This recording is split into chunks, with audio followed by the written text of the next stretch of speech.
So this is Wawel Castle behind me in Krakow. This afternoon, 1.5 million people are expected to come to Krakow to attend the funeral of President Lech Kaczynski, who was killed in an air crash in a plane in Smolensk, Russia, last Saturday. President Obama has cancelled the trip allegedly because of a cloud of volcanic ash. You can see above Krakow the skies are completely clear. Prince Charles, Angela Merkel, the Chancellor of Germany, Nicolas Sarkozy and Berlusconi of Italy have also cancelled their appearance at this funeral today at very short notice. It's quite remarkable because Berlin is only about 400 kilometers away. So theoretically, Chancellor Angela Merkel could have just driven here in a couple of hours. So there are growing questions about the nature of the plane crash which killed not just President Lech Kaczynski but 100 members of the Polish military and civilian elite. Many people are questioning whether it was really an accident here in Poland. They believe they will never get to the bottom of the investigation completely because the forensic evidence has been gathered by the Russian investigators and most of it has gone to Moscow together with the bodies of the people who are alleged to have died in this accident.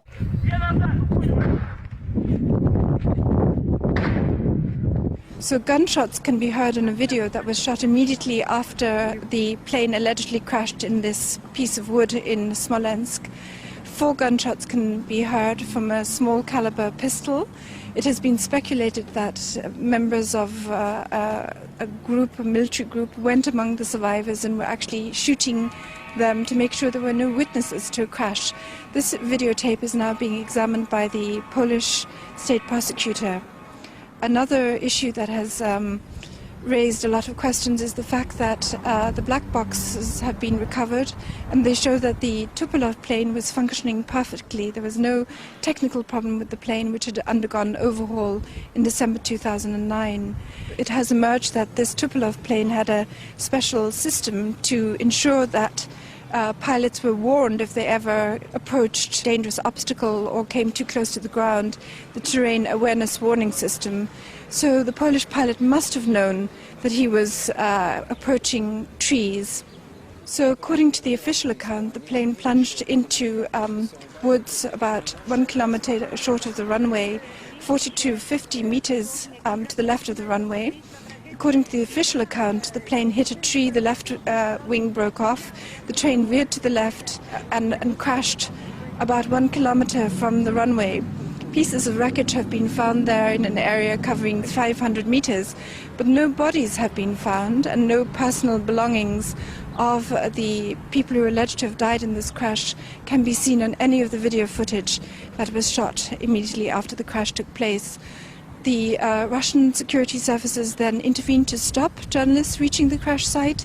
They confiscated photos and video footage. A Russian journalist has reported that the radar equipment that was at Smolensk airport was dismantled after the visit of Prime Minister Donald Tusk and Vladimir Putin on April the 8th. Shortly before the plane carrying Lech Kaczynski and the Polish elite touched down in Smolensk. In addition, witnesses have reported seeing military officials changing the lamps lighting up the runway shortly after the accident.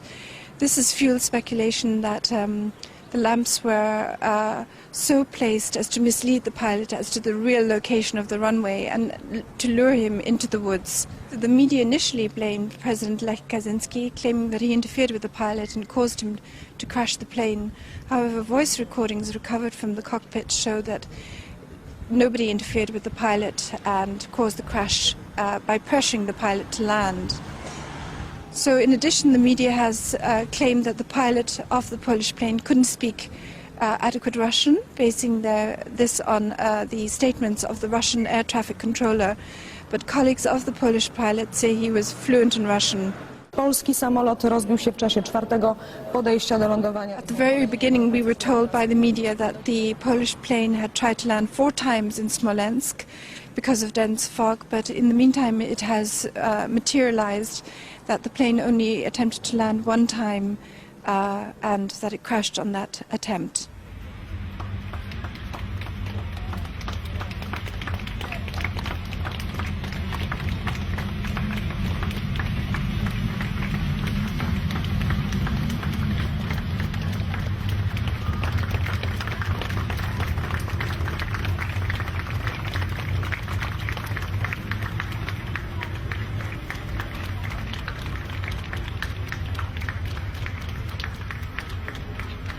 So when we take all these facts together, a likely scenario is that the pilot approaching Smolensk airport was given false information about the real location of the runway and lured into landing in the woods close by.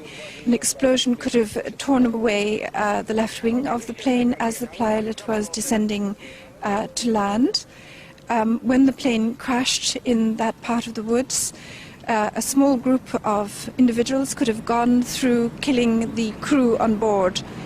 The absence of all bodies can be explained by, if you posit that these top generals, the central bank governor, the security chief, the two presidential opposition candidates, and large numbers of the opposition party in parliament were not on the plane at all, that they were killed or kidnapped in Poland, and their disappearance is simply being accounted for by claiming that they died as part of this plane crash.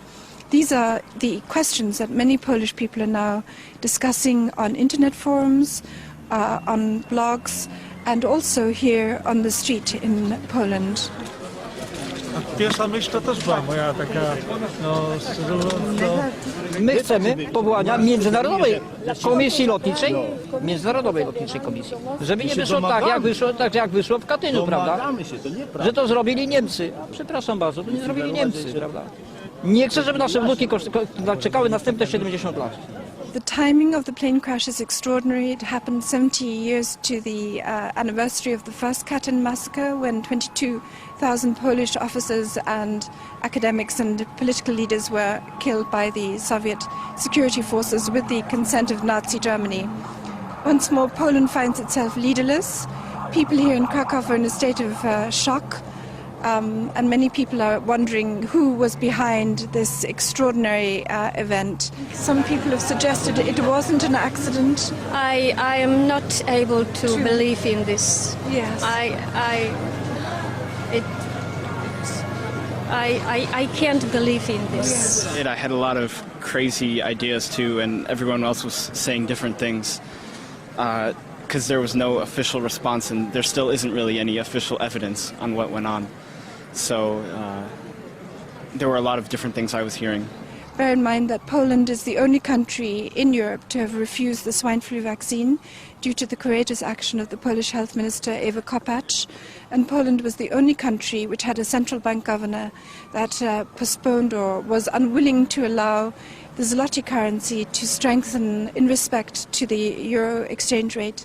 A weaker zloty benefited the economy by boosting exports, employment and tax revenues to the country. The National Bank governor had indicated that he wasn't prepared to take loans from the IMF. Poland is the only country that is not in recession in Europe. It actually is growing at 2.7% this year, I think, and 1.7% last year. Its debt is relatively low compared to other countries, and after the death of this central bank governor in the crash, you can expect to see Poland absorbed into the Eurozone and increasing the size of its public debt very soon.